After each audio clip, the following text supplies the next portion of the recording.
بسم الله الرحمن الرحيم بسند متصل منا إلى الإمام الحافظ أبي عيسى محمد بن عيسى بن سورة الترمذي رحمه الله تعالى قال باب من تحل له الزكاة. وبه يقول حدثنا قتيبة وعلي بن حجر قال قتيبة قال حدثنا شريك وقال علي أخبرنا شريك المعنى واحد عن حكيم بن جبير عن محمد بن عبد الرحمن بن يزيد عن أبيه عن عبد الله بن مسعود رضي الله عنه قال قال رسول الله صلى الله عليه وسلم من سأل الناس وله ما يغنيه جاء يوم القيامة فمسألته في وجهه خبوش أو خدوش أو قدوح قيل يا رسول الله ما يغنيه قال 50 درهما أو قيمتها من الذهب. وفي الباب عن عبد الله بن عمرو رضي الله عنهما قال أبو عيسى حديث ابن مسعود حديث حسن. وقد تكلم شعبة في حكيم بن جبير من أجل هذا الحديث. وبيقول حدثنا محمود بن قيلان قال حدثنا يحيى بن آدم قال حدثنا سفيان عن حكيم بن جبير بهذا الحديث. فقال له عبد الله بن عثمان صاحب الشعبة له غير حكيم حدث بها. وقال له سفيان وما لحكيم لا يحدث عنه شعبة. قال نعم. قال سفيان سمعت زبيدا يحدث بهذا عن محمد بن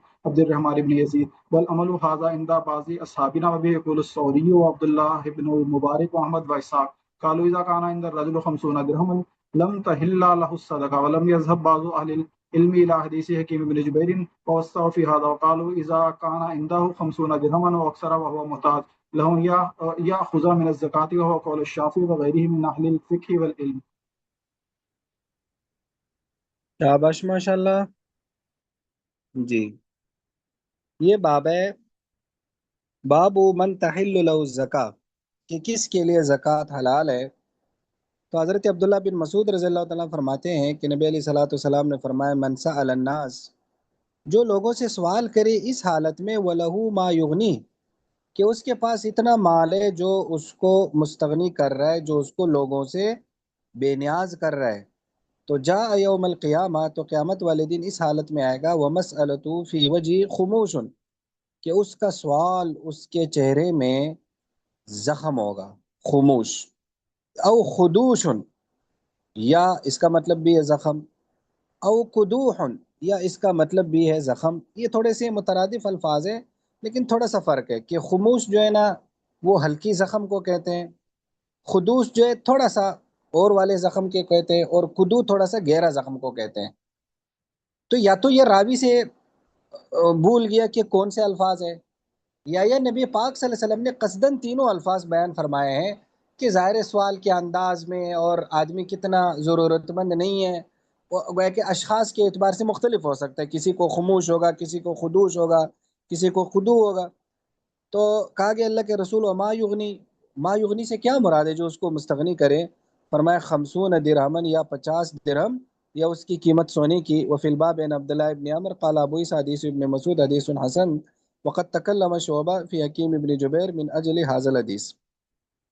دوسری حدیث یہ ہے کہ دوسری اس کی سند بیان کر دی. پھر فرمایا کہ عبداللہ بن عثمان کہتے ہیں جو شعبہ کے شاگرد ہیں، لو غیر حکیم حدث بہذا، اگر حکیم کے علاوہ اس کو بیان کر رہا ہو تو سفیان نے کہا ومل حکیم، وما حکیم، حکیم کو کیا ہو گیا؟ لا یحدث عن شعبہ، کے شعبہ اسے نہیں روایت کر رہے. قال نام قال سفیان سمیت زبیدا یحدث بہذا عن محمد بن عبد الرحمن بن یزید، یعنی ایک اور بھی اس کے راوی ہے.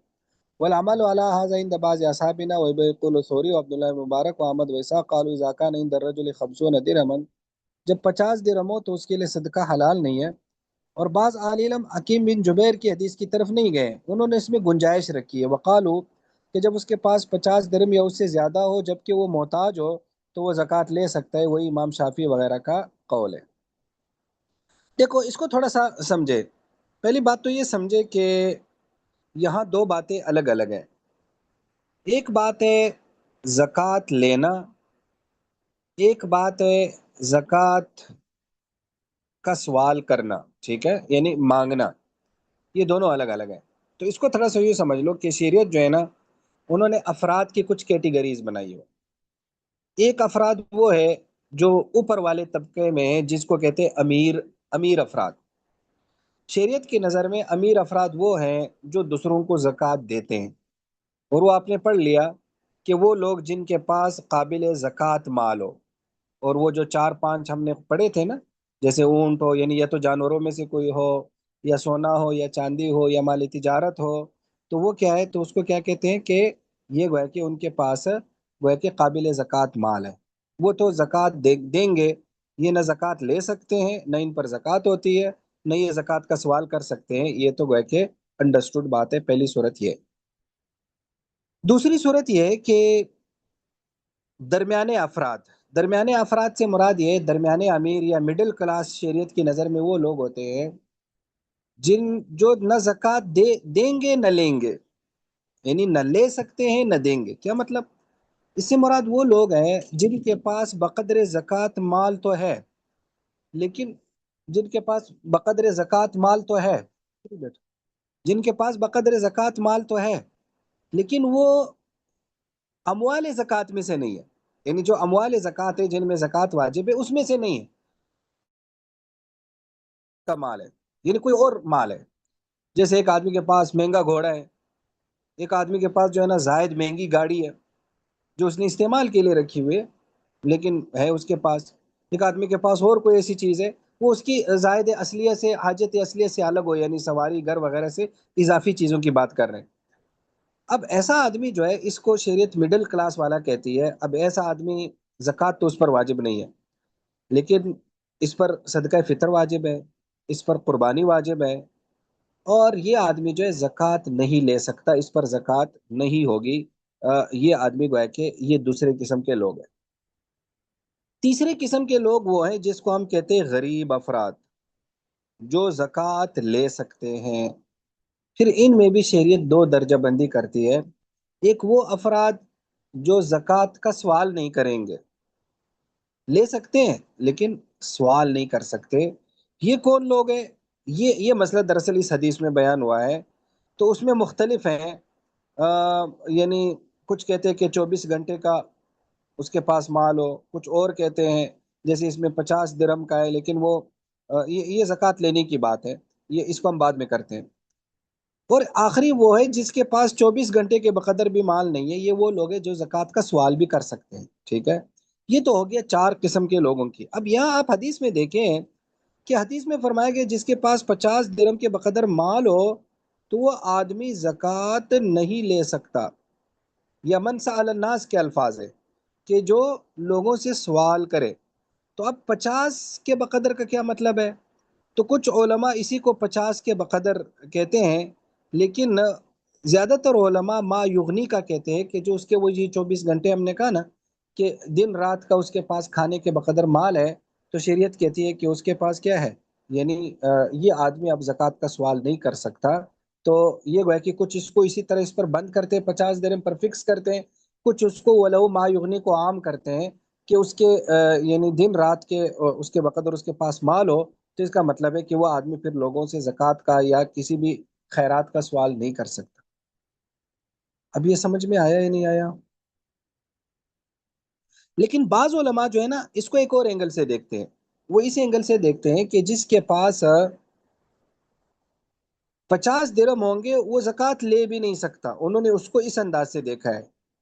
یعنی وہ کہتے ہیں یہ ان لوگوں کا بیان ہے جن کے لیے زکوٰۃ ہی حلال نہیں ہے، لیکن بہرحال اس کو پسند نہیں کیا گیا، زکوٰۃ تو حلال ہے لیکن وہ زکوٰۃ کا سوال نہیں کریں۔ اب سمجھ میں آ گیا یا نہیں آیا؟ جی سر، وہ کوئی تو بولے سمجھ میں آ گیا؟ جی جی استاد جی آگے تھے۔ جی جی آگے۔ پھر پڑھو آگے۔ بسم الله الرحمن الرحيم. باب ما جاء من لا تحل له صدقة. وبه يقول حدثنا محمود بن بشار قال حدثنا ابو داود الطيالسي قال حدثنا سفيان تحويل وحدثنا محمود بن غيلان قال حدثنا عبد الرزاق قال حدثنا سفيان عن سعد بن ابراهيم عن ريحان بن يزيد عن عبد الله بن عمرو رضي الله تعالى عنهما عن النبي صلى الله عليه وسلم قال لا تحل الصدقة لغني ولا لذي مرة سوي. وفي الباب عن ابي هريره وحبشي بن جناده وقبيصه بن البخاري قال ابو عيسى حديث عبد الله بن عمرو حديث حسن وقد روى شعبة عن سعد بن ابراهيم هذا الحديث بهذا الاسناد ولم يرفعه وقد روي في غير هذا الحديث عن النبي صلى الله عليه وسلم لا تحل المسألة لغني ولا لذي مرة سوي.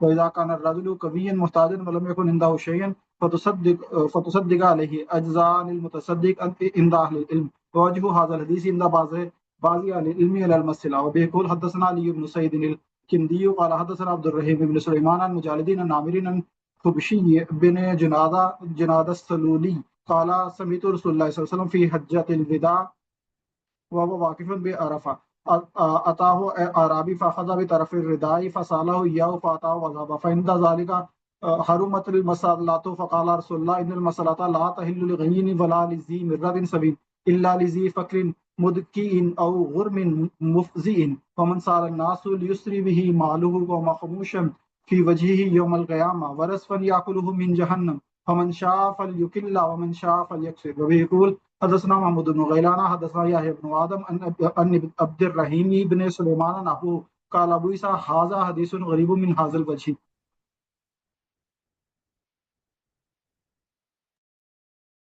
شاباش ماشاء اللہ. یہ 1200 میں پڑھا ہے ہم اس کو.